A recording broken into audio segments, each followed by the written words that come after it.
ആദ്യമേ തന്നെ പറയാനുള്ളത് മൂന്നാമത് ഒരു പെൺകുട്ടി കൂടി പരാതി നൽകിയിരിക്കുകയാണ്. ആ പെൺകുട്ടിക്ക് ഞാൻ അഭിനന്ദനങ്ങൾ അറിയിക്കുകയാണ്.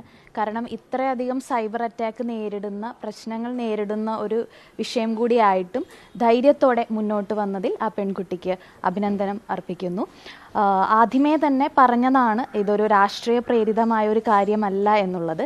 കാരണം ഇപ്പോൾ അറിയാം, മൂന്നാമത്തെ പരാതി വന്നിരിക്കുന്ന ഈ ഒരു സാഹചര്യം നമുക്കറിയാം. തെരഞ്ഞെടുപ്പ് കഴിഞ്ഞു, ഇനി വരുന്ന തെരഞ്ഞെടുപ്പ് 3 മാസങ്ങൾക്ക് ശേഷമേ ഉണ്ടാവുന്നുള്ളൂ. പിന്നെ ആ ആരോപിക്കപ്പെട്ടിരിക്കുന്ന വ്യക്തി പാർട്ടിയിൽ നിന്ന് പുറത്താക്കപ്പെട്ടിരിക്കുന്ന വ്യക്തി കൂടിയാണ്.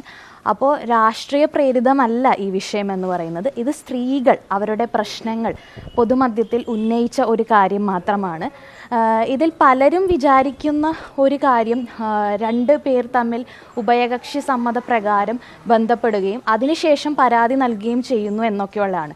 അതിനേക്കാൾ ഇവിടെ അതിജീവിതകൾ നേരിടുന്ന പ്രശ്നം അവർക്കുണ്ടായിരിക്കുന്ന കുഞ്ഞുങ്ങളെ നിർബന്ധപൂർവം നശിപ്പിക്കേണ്ട ഒരു സാഹചര്യത്തിലൂടെ അവർ കടന്നുപോയി എന്നുള്ളതാണ്.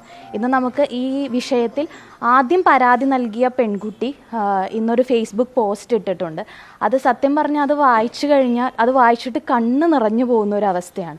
കാരണം ഒരു അമ്മ അവൾ ഒത്തിരി സ്വപ്നം കണ്ട് ആ പിഞ്ചോമനയുടെ മുഖം കാണാൻ കൊതിച്ചു നിന്ന ഒരു അമ്മയുടെ വേദന, രോദനം, കരച്ചിലാണ് നമ്മൾ കാണുന്നത്. ഇതിനെ ഇനിയും പൊതുസമൂഹം രാഷ്ട്രീയ പ്രേരിതമായി കാണരുത് എന്നൊരു അഭ്യർത്ഥനയുണ്ട്.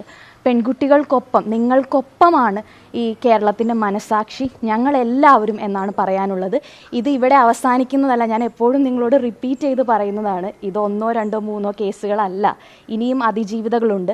ആ അതിജീവിതകൾ ധൈര്യപൂർവ്വം മുന്നോട്ട് വരണം. നിങ്ങൾ ഇനിയും മറഞ്ഞിരിക്കരുത്. നിങ്ങളുടെ നീതി നിങ്ങൾ തന്നെ കണ്ടെത്തണം എന്ന് പറയുകയാണ്. കാരണം ഓരോരുത്തരും അവർക്കുണ്ടായ പ്രശ്നങ്ങൾ സമൂഹത്തിൻ്റെ മുന്നിൽ അവതരിപ്പിക്കുമ്പോൾ മാത്രമാണ് ഇത്തരത്തിലുള്ള ക്രിമിനൽസിനെ നമുക്ക് എക്സ്പോസ് ചെയ്യാൻ സാധിക്കുകയുള്ളൂ. നമുക്കറിയാം, റീസെൻ്റ്ലി ഒരുപാട് വാർത്തകൾ ഇപ്പോൾ വരുന്നുണ്ട്. ഈ വാർത്തകളിലെല്ലാം വളരെ പ്രധാനപ്പെട്ട സെലിബ്രേറ്റഡ് ആയിട്ടുള്ള, അല്ലെങ്കിൽ ജനങ്ങൾ ഒരുപാട് വിശ്വസിക്കുന്ന പലരും യഥാർത്ഥത്തിൽ എന്താണ്, അവരുടെ പൊയ്മുഖങ്ങൾ എന്താണ് എന്ന് പല കേസുകളുമായിട്ട് ഇവിടെ വരുന്നുണ്ട്. അപ്പോൾ ജനങ്ങൾ ഇൻഫ്ലുവൻസ്ഡ് ആവുന്ന, ജനങ്ങൾ വിശ്വസിക്കുന്ന ആളുകൾ ഈ അധികാര സ്ഥാനങ്ങളിലൊക്കെ ഇരുന്നു കൊണ്ട് എന്താണ് ചെയ്യുന്നത് എന്നുള്ളത് നമ്മൾ ചിന്തിക്കണം. ഇത്തരത്തിലുള്ളവർ ഇത്തരം സ്ഥാനങ്ങളിൽ ഇരിക്കാൻ യോഗ്യരാണോ എന്നുള്ളത് ഈ പ്രബുദ്ധ സമൂഹം ആലോചിക്കേണ്ടിയിരിക്കുന്നു എന്നാണ് എനിക്ക് പറയാനുള്ളത്.